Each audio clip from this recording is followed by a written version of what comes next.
উত্তর রাজাপুর নামক এক গ্রামে ভূষণ নামক একজন চাষি বাস করেন। তার পরিবারে তার স্ত্রী রয়েছে। ভূষণ মানুষকে সাহায্য আর দান করতে খুব ভালোবাসে। একদিন ভূষণের স্ত্রী মিনতি ভূষণকে বলল, শুনছো, খেয়ে যাও, খাবার যে ঠান্ডা হয়ে যাচ্ছে। তুমি খাবে না? না, আজ তো আমার একাদশী, তুমি খেয়ে নাও। ভূষণ খেতে বসলো, আর ঠিক এমন সময় ভূষণের দরজায় একজন ভিক্ষুক এসে ডাকতে লাগলো, কেউ আছিস রে বাবা ঘরে? কিছু খেতে দিবি আমায়? কে আপনি? আমি আর কি, এই পথের ভিতরে। বাবারে, গত দুদিন কিচ্ছু খাইনি, কিছু খেতে দিবি? হ্যাঁ নিশ্চয়ই, আপনি ভেতরে আসুন। ভূষণ সেই ভিক্ষুকটিকে ঘরের ভেতর নিয়ে গিয়ে মাটিতে আসন পেতে বসতে দিল, আর সে তার গিন্নিকে বলল, ও গিন্নি গো, বলছি একটা থালা একটু ভাত বেড়ে নিয়ে এসো তো দেখি। তারপর ভূষণের স্ত্রী একটি থালায় ভাত বেড়ে নিয়ে আসে, আর ভূষণ সেই ভাতের থালাটি ভিক্ষুককে দিয়ে বলে, এই নিন, এটা আপনি খান। মাত্র এইটুকু ভাত দিবি? হ্যাঁ, আমি খাবো না। এইটুকু ভাতে আমার পেট ভরবে না, বরং আমি আসি। না না, দয়া করে আপনি ভাতের থালা রেখে এভাবে উঠে যাবেন না। এই নিন, আপনি বরঞ্চ আমার ভাতের থালাটাও নিন, এটাও তৃপ্তি করে খান। কিন্তু তুই খাবি না? আমি সকালে খেয়েছি, এখন না খেলেও চলবে। আপনি তো গত দুদিন ধরে কিছু খাননি, আপনি খান বরঞ্চ। তারপর সেই ভিক্ষুক তৃপ্তি করে খেলো, আর ভূষণকে বলল, অনেক বড় হ তুই বাবা, তোর মন অনেক বড়, তুই বেঁচে থাক। নিজে না খেয়ে আমায় খাওয়ালি আজকে, ভগবান তোকে দুহাত ভরে দিক। এই বলে সেই ভিক্ষুকটি বিদায় নেয়। ভিক্ষুক চলে যাওয়ার পর ভূষণ রান্নাঘরে গিয়ে দেখে কৌটোতে একটিও চালের দানা নেই। বাড়িতে একটু চাল নেই?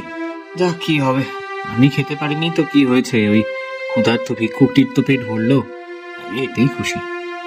রান্নাঘরে চাল দেখতে না পেয়েও ভূষণ খুশি মনে ঘরে চলে গেল। আচ্ছা, আমি মাঠে গেলাম, একটু আগাছাগুলো পরিষ্কার করে আসি, মাঠ থেকে যাই। আচ্ছা, ঠিক আছে।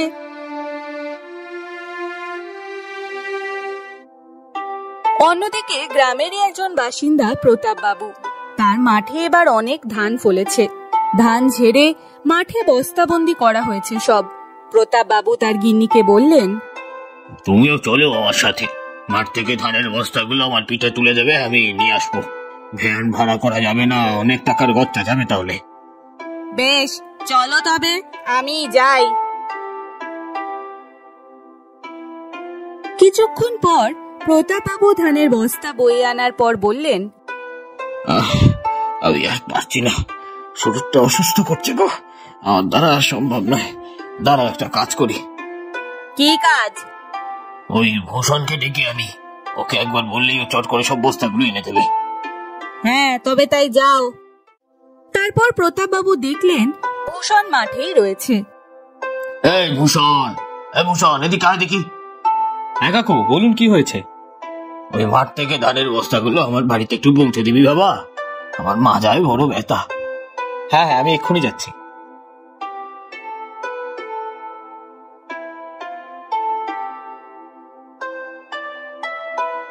সারাদিন না খাওয়া ভূষণ তবুও সে তার কষ্ট সহ্য করে প্রতাপ বাবুর সব ধানের বস্তা এনে দিল তার বাড়িতে।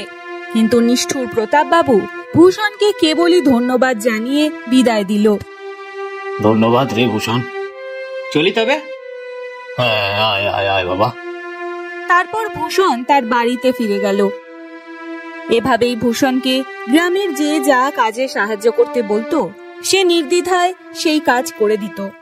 এরকমই একদিন সকালবেলা উঠে, কি ব্যাপার, এমন চিৎকার চেঁচামেচি আসছে কোথা থেকে? বাদ দাও না, যে যা করছে করুক। না না, এরকম কান্নাকাটির আওয়াজ একবার দেখি বরঞ্চ। গ্রামের একজন বাসিন্দা গৌর, সে তার মাকে একদম দেখতো না, খেতেও দিত না ঠিক মতো, আর বউয়ের ওপর অত্যাচারও করতো খুব। একদিন, তোকে আমি কতবার বলেছি বাড়ির সব কাজ ঠিক করে করবি, রান্না ভালো করে করবি, এসব কি রান্না? হ্যাঁ, ছাড় ওকে ছাড়, মারছিস কেন? এই বুড়ি, একদম বেশি কথা বলবি না, এখান থেকে একদম মজা আসবি না। আজ আমি ছাড়বো না। গৌড়ের মা কোনোভাবেই তার ছেলেকে আটকাতে পারলো না। সে ভাবলো, না, আমার পক্ষে কিছু করা সম্ভব নয়। একমাত্র ভূষণই পারবে গৌড়কে আটকাতে। তারপর সে ভূষণকে ডাকতে গেল। ভূষণ, বাবা ভূষণ, বাঁচা। কেন গো ঠাকুমা, কি হয়েছে? সব কথা খুলে সে জানালো ভূষণকে। ও মানে তোমাদের বাড়িতে? আমি যাচ্ছিলাম সেটাই দেখতে। তারপর ভূষণ গৌড়দের বাড়িতে গেল। গৌর, তুই একজন স্বামী হয়ে বউয়ের গায়ে হাত তুলছিস? আরে মানুষ তুই, আর গ্রামের সকলে সেই তামাশা দেখছে দাঁড়িয়ে। আমাদের স্বামী স্ত্রীর ব্যাপারে তুমি ঢুকতে আসবে না, যাও এখান থেকে। বউয়ের গায়ে হাত তুললে মাকে না দেখলে তো ঢুকতেই হবে। আরে যাও এখান থেকে। ভূষণ দা, আমাকে বাঁচান। ভূষণ এগিয়ে গিয়ে গৌড়ের গালে একটা থাপ্পড় মারল। ভূষণের সাহস দেখে গ্রামবাসীরা সকলে হাততালি দিয়ে উঠল, আর সবাই আলোচনা করতে থাকলো। কাজ ভূষণের পক্ষে সম্ভব, ওই পারে একমাত্র সাহস দেখাতে। হ্যাঁ দাদা, ঠিক বলেছেন। ভূষণকে আমাদের গ্রামের মোড়ল করলে কেমন হয়? হ্যাঁ হ্যাঁ, খুবই ভালো প্রস্তাব।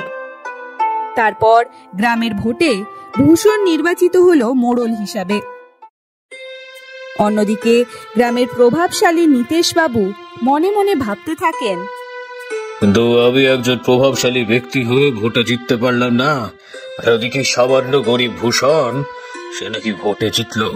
না না, এটা মেনে নিতে পারবো না আমি। আমাকে কিছু একটা করতেই হবে। মনে মনে ফোন দিয়ে আটলেন নীতেশ বাবু। সে একদিন ভূষণকে ডাকলেন। ভূষণ, আমার বাড়িতে একদিন দেখা করিস তো আমার সাথে বাবা। বেশ। তারপর ভূষণ এলো নীতেশ বাবুর বাড়িতে। হ্যাঁ বলুন, আমাকে ডেকেছিলেন যে? দেখ, এখানে কিছু বস্তা চাল রয়েছে, তুই এই চালগুলো একটু গ্রামবাসীদের মধ্যে ভাগ করে দিতে পারবি বাবা? হ্যাঁ নিশ্চয়ই, কেন পারবো না। তারপর ভূষণ সেই চালের বস্তাগুলো এক এক করে নিয়ে যেতে লাগলো, আর অন্যদিকে মনে মনে ভাবতে থাকলেন নীতেশ বাবু। দে দে, সকল গ্রামবাসীকে দে ওই দূরে পাড়ার বিস্মা খানোর চাল। সব দোষটা এবার হবে ভূষণের। পরদিন সকালে ভূষণ সকল গ্রামবাসীদের মধ্যে সেই চাল ভাগ করে দিল, আর সেই চাল খেয়ে গ্রামবাসীরা সকলেই অসুস্থ হয়ে পড়ল। দেখুন আমাদের সকলে কিভাবে একসাথে অসুস্থ হয়ে পড়লাম। এখন আমার মনে হয় এই চাল খেয়ে আমাদের এই হাল হয়েছে।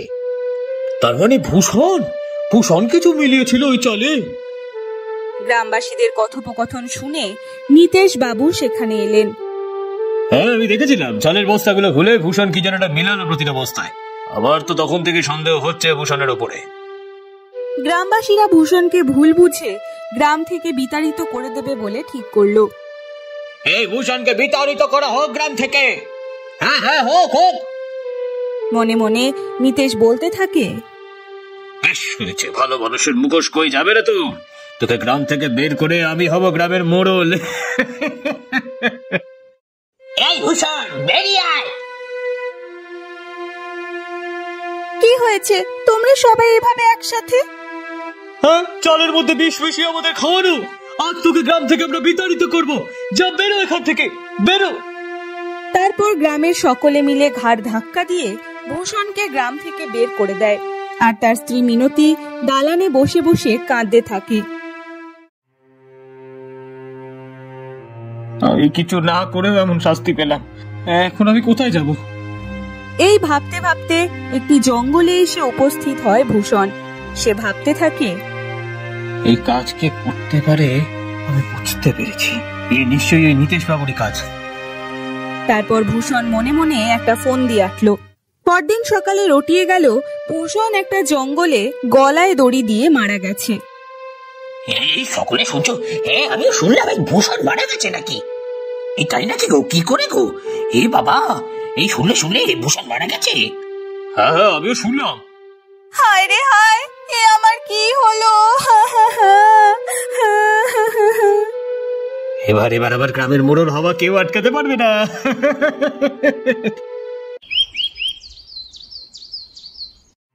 সেদিন সন্ধ্যাবেলা নীতেশ বাবু বসে রয়েছেন। ঠিক এমন সময় তার ঘরে এলো ভূষণ।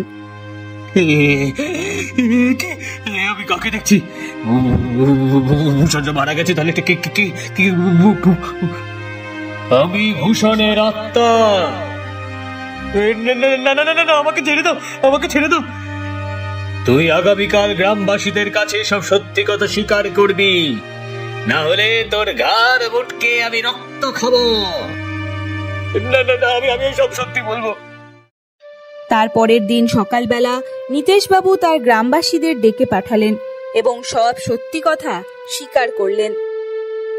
আমি ভূষণকে ইচ্ছে করে ফাঁসিয়েছি। আমি আসলে ওর চালের মধ্যে ইঁদুর মরার বিষ মিশিয়েছিলাম আর দোষ দিয়েছিলাম ভূষণের ওপরে। আসলে আসলে আমি গ্রামের মোড়ল হতে চেয়েছিলাম।